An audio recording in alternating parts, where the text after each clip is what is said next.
So I'm out here on a cold winter day paying a visit to my storage unit because I needed to pick up some gear for an upcoming video and realized that it might be nice to show you guys what I've got. So let's take a look at see what a vintage computing nerd keeps in their storage unit. Parked out here, some other folks moving down here. I've had this storage unit for a couple of years, and actually it's been thinned down an awful lot from what was here. There used to be a whole bunch of furniture and whatnot over here. Most of that's gone now. So someday this will all get cleared out.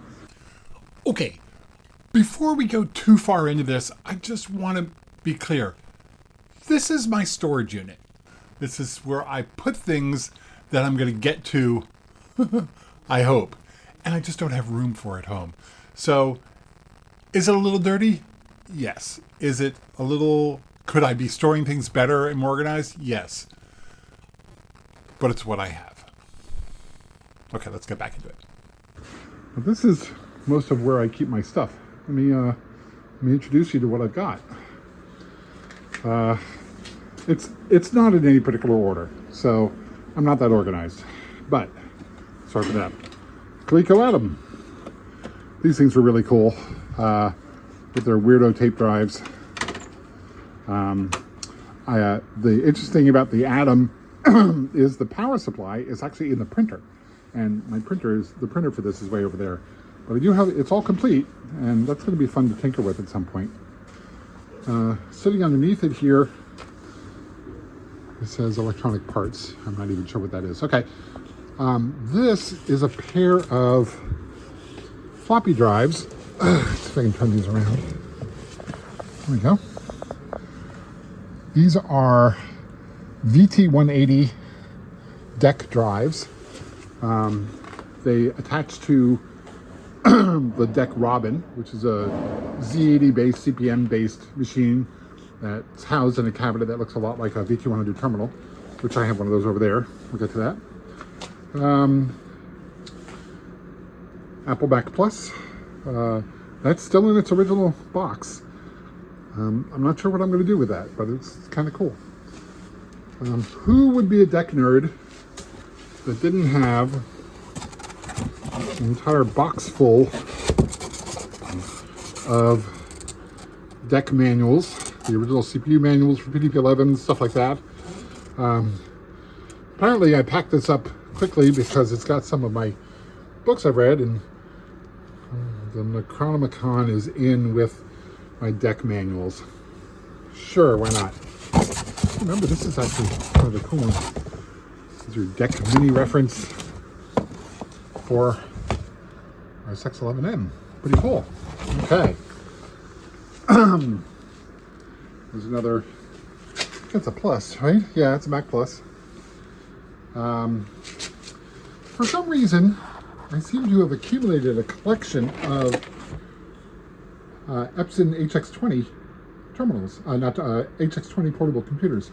I have like 7 of these, and at some point I'll pull them out and start doing something interesting with them. Speech Pack, portable adaptable communications. Cool. They are really neat computers. Got lots and lots of stuff with that. All right, what's next? We have some old PCs here, not very interesting. This is a Compaq One, one of the original luggable computers from the dark ages there. That is a DEC VT220 terminal. I have 2 or 3 of those. This guy is one of the cooler things that I have.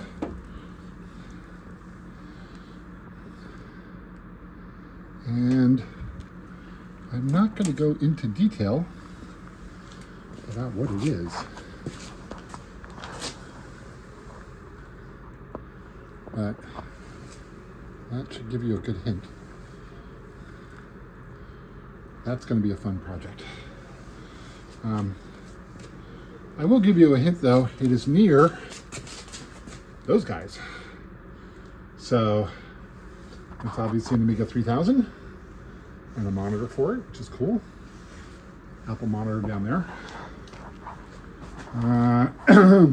Moving along here, my collection of DEC VT terminals. We got 1, 2, 3 of them down there, and their associated keyboards. That's the display phone. That's my second display phone for the one I did the video on a little while ago. And of course, everyone should have Geiger counters, because you never know, right? This is an Atari color monitor, which is pretty cool. 1224. That goes with, there should be an Atari around here somewhere. Oh yeah, there it is. With that Atari ST. So that'll be a fun one to set up. And sitting up top here is a Commodore 128 and a floppy drive for it. Wrong. This is a Commodore 1541 drive, a 170K single-sided floppy drive made to work with the Commodore 64. Commodore 128s used a 1571 drive, which was double-sided and could store 360K. I actually don't have one of those. Well, not yet. Pretty cool. Yeah, it's always funny because the 128s look a lot like the Ataris, and they're easy to mix up at a quick glance. Another one of my ASCII dumb terminals. That's an external floppy drive for the Radio Shack Model 100, which is also a project I'm working on. Those I have 2 or 3 of those at home. So let's see, little IBM monitors. This thing's really cool. I've talked to folks about these before. This is a Nixdorf LX3000 handheld terminal. I like bringing these to shows because nobody's really seen them around. The funny thing is they're not actually computers. The thing that's in the box here is more of a terminal, and the computer is inserted into the terminal, and then it runs. I've never actually gotten one working. Here's a very sad Amiga 1000. It has had a rough life. It's looking pretty dirty and beat up. Random portable. Not sure what that is. I'll look it up. Franklin Ace. I've got a couple of those. Love those, as you all well know. This thing is weird. It's a Z80 based CPM machine, portable. It's quite large. It's got a freaking huge handle on it. I found that in the back of some guy's unit, and he's like, "Just take it." I don't know what to do with it. So okay. Now we get into, well, before I get into DEC land, it's important to point out these TI-99 4As and a TI-99 expansion box. These TIs are, TI-99 was actually one of my first computers that I built myself personally. So that'll be kind of fun to get that running. This second one, if you're squeamish, be careful of this picture, because this guy is in rough shape. This is just beat to heck. So I might be scavenging parts off of that because I can't see bringing that thing back to life. Okay, back to DEC land. These are VR201 monitors. These guys right here. They are the standard monitors for most of the DEC minis, the DEC microcomputers. These are in rough shape. So if you look really closely at this, it looks all mottled. That's not mold, it's not scratches or anything like that. It's actually the glue on the inside of the glass here, separating from the CRT, and it gets all gummy and starts to come apart.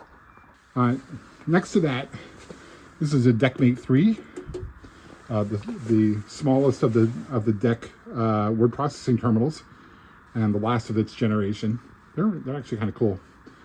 And of course, we've got a DEC Rainbow here, DEC Pro 380 there.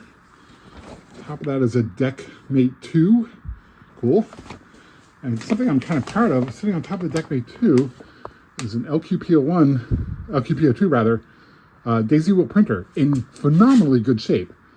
One of my projects is to get the DECmates up and running with that daisy wheel printer, hopefully for one of the VCF shows. LK201 keyboards, the standard keyboards, standard PC case. This is this guy, it's actually one of my regretful decisions. That's a DEC Alpha. It's a huge beast, and it is not easy to move around. I don't know what I'm going to do with that thing. It's just so bulky, and it's going to be a bear to get it working.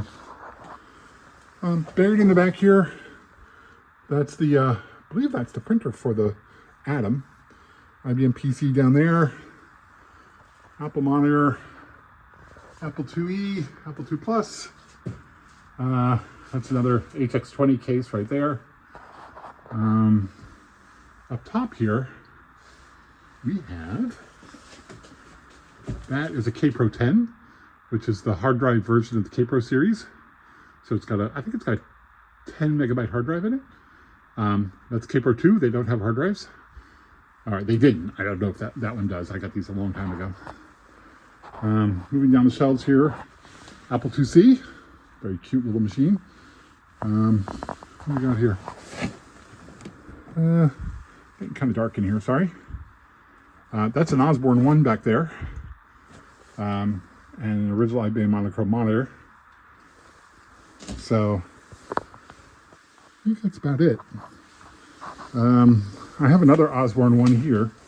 This guy right here. Which I'm also going to be working on at some point. So yeah, this is all the stuff that I've got in the storage unit. Thanks for watching. I would love to do mini projects with these machines. I'd love to put them together and get them up and running. It takes time, it takes money, it takes effort. If you really do enjoy the work that I do and the systems I put together and the videos I make, please like and subscribe per usual. I also have a Patreon, and Patreon input really is very, very helpful to help support acquiring new equipment, making time for this type of work. I'd love to do more of it. Please support me and I'll see how much I can get done. Thank you.